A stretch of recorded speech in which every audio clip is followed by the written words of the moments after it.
Author's note. On September 11, 2001, I was an 8th grade English teacher in Tennessee. When news of the attacks in New York City hit our school community, we collected the students in the gym, wheeling in blurry TVs with bad reception as all of us, teachers and students, struggled to understand what was happening. No one had a smartphone. There was no Facebook, no Twitter. Instead, we turned to one another with questions we were asking. What was going on? Why would someone do this? Would there be more attacks? Were we now at war? And with whom? What would happen next? There was only one thing we knew for certain: nothing would ever be the same. I tried to write about 9/11 in the years right after 2001, but it always felt too soon. Nearly 20 years later, when my editor and I were discussing what my next novel would be, I finally felt like I was emotionally ready to tell the story of that day and how the world is different now because of it. Brandon and Rashmina, along with all the people in their respective stories, are fictional characters, but everything they see and do is based on actual events.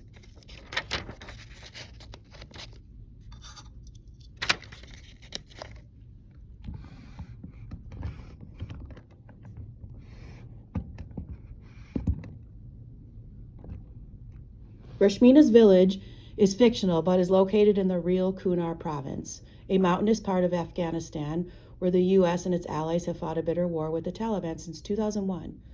For the sake of the story, I've combined a few events from different years in the war in Afghanistan into a single day. The U.S. forward operating base that Passoon targets with his rifle, for example, would have already been abandoned a few years before he was hired to shoot at it. Similarly, in Brandon's story, I took the liberty of incorporating a few incidents that took place in the South Tower into the North Tower. A note on language. Pashto, the language of more than 40 million people throughout the world, uses an alphabet based on Arabic script, and there are many different spelling options when transliterating Pashto words into written English. When choosing how to spell a Pashto word in the text, I use the spelling I found most commonly online and in my research. The World Trade Center. Made up of 7 buildings, the World Trade Center complex opened in 1973 in Lower Manhattan. Its 2 tallest structures, the 1,368-foot tall 1 World Trade Center and the 1,362-foot tall 2 World Trade Center, known as the North and South Towers, immediately became the tallest buildings in the world. By the time of the attacks in 2001, the complex was home to more than 430 businesses. An estimated 50,000 people worked there, with another 140,000 people passing through as visitors each day, more than the populations of 29 state capitals.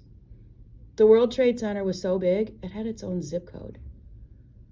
Windows on the World, the restaurant on the top 2 floors of the North Tower, was a popular dining destination.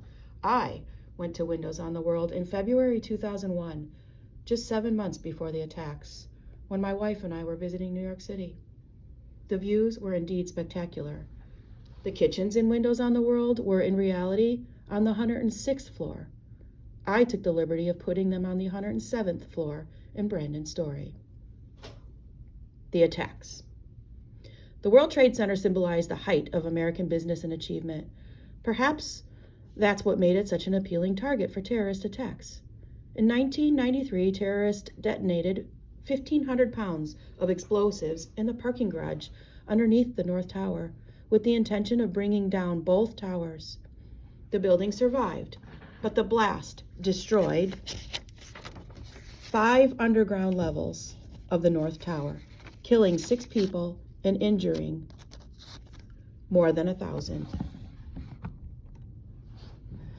On the morning of September 11, 2001, terrorists again tried to bring down the towers, and this time they succeeded. 19 terrorists armed with box cutters hijacked 4 passenger planes and deliberately flew 2 of the planes into the World Trade Center. The first of the planes, American Airlines Flight 11, slammed into the 96th floor of the North Tower at 8:46 a.m., traveling close to 450 miles per hour and carrying 10,000 gallons of jet fuel, which ignited on impact. The crash instantly killed the 92 people on board the plane and every person on floors 94 to 99 of the tower. Many people on floors right above and below the crash survived but found themselves trapped. None of the 1,402 people on floors 92 through 107 would survive. Like Brandon, thousands more people below the impact zone were stunned and shaken, but alive. No one yet understood just how dangerous the situation was. Emergency operators answering 911 calls that day gave people the same instructions they would give in a regular emergency: stay where you are and wait for the fire department. In the South Tower, employees who had begun to evacuate when they saw and heard the explosion in the North Tower were told that everyone was all right and that they could return to their offices. Most people thought the crash of Flight 11 was an accident until 17 minutes later, when United Airlines Flight 175 flew into the South Tower at 9:03 a.m. The plane came in at an angle, destroying most of the floors, 77 to 85. Hundreds of people were killed instantly, including all 65 people on board the airplane.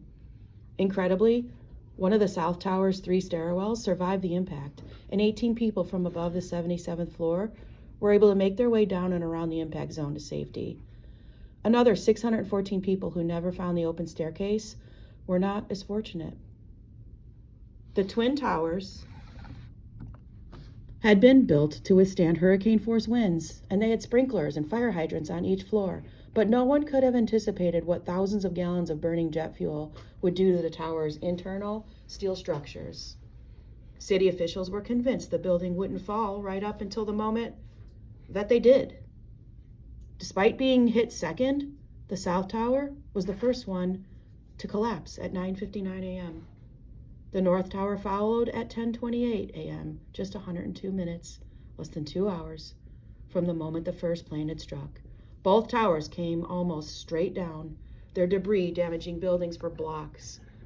Later that day, the 47-story 7 World Trade Center collapsed due to damage it sustained when the North Tower came down.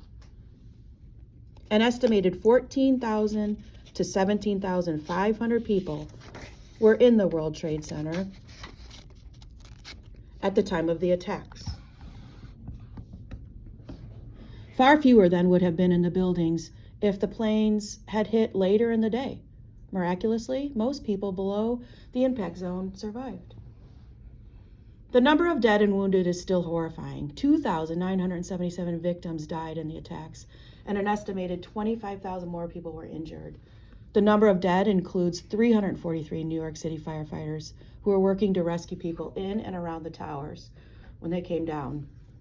60 officers from the New York City Police Department and the Port Authority Police Department died in the collapse, as did 8 emergency medical technicians and paramedics. Hundreds more rescue workers who worked at Ground Zero that day and in the months that followed have since died, many of them from exposure to toxins at the site. The September 11 attacks remain the deadliest incident for firefighters and law enforcement officials in the history of the United States, and the single deadliest terrorist attack in human history. Like Brandon, there were children in the Twin Towers at the time of the attacks. All those children survived. 8 of the passengers on the planes were children, however, they all died in the crashes.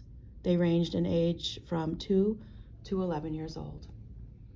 20 minutes before the South Tower came down, a third plane, American Flight 77, crashed into the Pentagon, the headquarters of the United States Department of Defense in Arlington, Virginia, right outside Washington, D.C. The impact killed all 64 people on board, including the 5 hijackers and another 125 victims in the building. The fourth plane, United Airlines Flight 93, was hijacked just after the second plane hit the South Tower. When the passengers on Flight 93 used phones on the planes to call their families, they learned about the attacks on the Twin Towers and on the Pentagon, and they knew their plane would be next.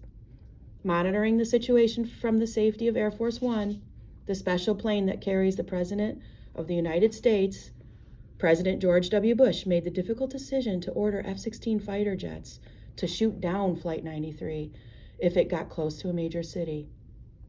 Before the fighter pilots had to carry out that unimaginably terrible task, a group of brave passengers on board Flight 93 stormed the cockpit to try to wrestle control of the airplane away from the terrorists. During the struggle, right around the time the South Tower was collapsing, Flight 93 crashed into a field near Shanksville, Pennsylvania, killing everyone on board. To this day, no one knows the exact target of Flight 93. The plane was headed toward Washington, D.C., and the White House and the Capitol were likely possibilities. Whatever the terrorist target was, the 40 passengers and crew of Flight 93 stopped another deadly attack and may have saved many more lives by sacrificing their own. The terrorists. All 19 of the terrorists were men. 15 were from Saudi Arabia, and all were from middle and upper class families in the Middle East. Most of their mothers and fathers had no idea their sons had become terrorists. The young men had been recruited, radicalized, and trained by Al-Qaeda, a militant Islamic extremist group founded in 1988 by Osama bin Laden and a number of other men who had fought together in the Soviet-Afghan War. Born into a wealthy Saudi Arabian family, Osama bin Laden received an elite education before moving to Pakistan. There, with support from the American Central Intelligence Agency, bin Laden funded and trained mujahideen fighting in the Soviet-Afghan War. When that war ended, bin Laden founded Al-Qaeda to drive other infidels from Muslim lands, overthrow Arab governments supported by Western countries, and institute an extreme version of Islam as the law of the land. To achieve those goals, Al-Qaeda began a campaign of bombings and suicide attacks against military and civilian targets that continue to this day. Osama bin Laden and the Al-Qaeda leadership chose the hijackers from the ranks of their organization and gave them their targets. 5 of the hijackers moved to the United States over a year before the attacks, taking piloting classes and practicing on flight simulators. The other hijackers, the ones who would provide muscle in subduing the crew and passengers, arrived in the United States in early 2001. Bin Laden paid for all their housing and training, but it was the hijackers themselves who chose the day and the flights. In the days after 9/11, when the United States was determined to find out who had planned the attacks, attention focused on Afghanistan, where Osama bin Laden and Al-Qaeda were headquartered. The war in Afghanistan. Afghanistan is roughly the size of Texas and sits in a strategically important location between Europe and Asia.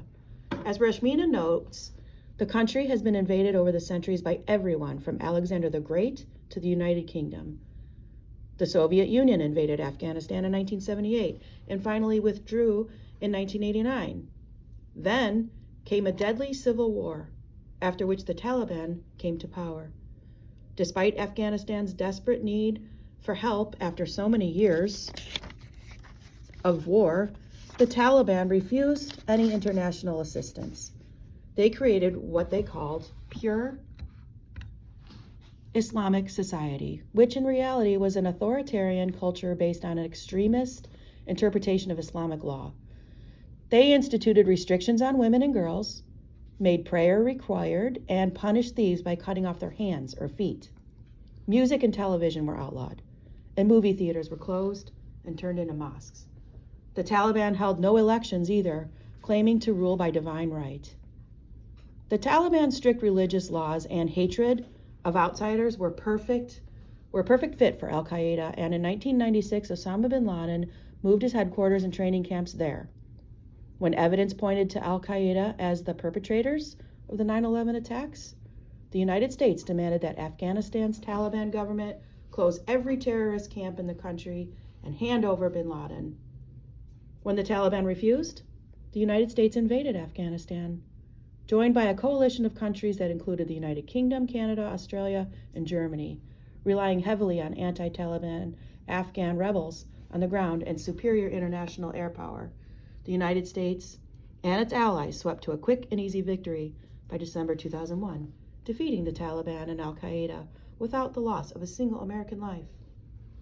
But Osama bin Laden remained elusive, slipping away across the border into Pakistan before he could be captured. It took another 10 years, but bin Laden was eventually found in a compound in Pakistan in 2011 by a team of Navy SEALs. They shot and killed bin Laden, then dumped his body at sea. Today, In 2004, Afghanistan formed a new democratically elected government supported by the U.S. and its allies. The change in leadership has brought more freedom for women and girls, better health care, and better education. But life in Afghanistan is still difficult. Almost half the population lives below poverty line, making it the second poorest country in the world. Less than 15% of Afghanistan's land can support farming, and roughly 35% of the population does not have access to clean drinking water. There are very few hospitals in Afghanistan, and Afghan doctors often lack proper training and equipment. Life expectancy at birth is among the lowest of any country. The Taliban, defeated but not eliminated, has continued its fight against the new Afghan government and its Western allies. Since the beginning of the war, almost 2,500 American soldiers have died, and more than 22,000 more have been wounded. By contrast, more than 65,000 members of the Afghan National Army, the U.S.'s allies in Afghanistan, have died, and an estimated 70,000 Taliban insurgents have been killed. Even more striking, more than 40,000 Afghan civilians have died that we know of. According to the United Nations, 2018 was the single deadliest year for civilians in Afghanistan in a decade. And not all civilian deaths are caused by the Taliban. In 2019, the United States and their Afghan allies accounted for 29% of all civilian casualties, 30% of which were children. To escape the fighting, many Afghans choose to flee over the border into neighboring countries like Pakistan and Iran. According to the United Nations Refugee Agency, 2.7 million of the world's 25.9 million refugees in 2019 came from Afghanistan, ranking second only to Syria. 500,000 Afghans qualify as internally displaced persons, people who were forced by war to abandon their homes and now live in makeshift refugee camps in their own country. Though U.S. combat operations in Afghanistan officially ended in 2014, thousands of American soldiers remain in the country to train, advise, and assist the Afghan military. On again, off again, negotiations between the U.S. and the Taliban have promised an end to the fighting, but no end has come. The war in Afghanistan is now officially the longest war in U.S. history. Life in America has also changed a great deal since 9/11. Shortly after the attacks, police and rescue workers from all across the country went to New York City to help search for survivors at Ground Zero, and blood donations increased. Unfortunately, hate crimes also rose sharply. Many Muslims and South Asians reported harassment, and mosques and Muslim businesses were vandalized and set on fire. In the months and years that followed 9/11, a number of American rights and privacies were curtailed or lost in the name of safety. The Patriot Act, enacted in October 2001, gave law enforcement agencies the freedom to search homes and businesses, read private emails, and listen in on phone calls, all without having to get permission from a judge.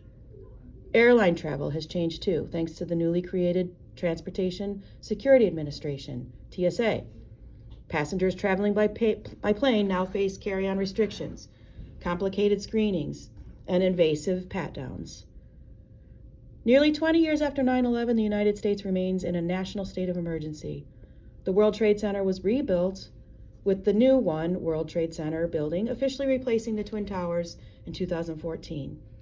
The building's height, 1,776 feet, commemorates the year the United States Declaration of Independence was signed. The National September 11 Memorial and Museum, opened in 2011, is nearby. 2 square reflecting pools sunk into the ground mark the outlines of where the Twin Towers once stood.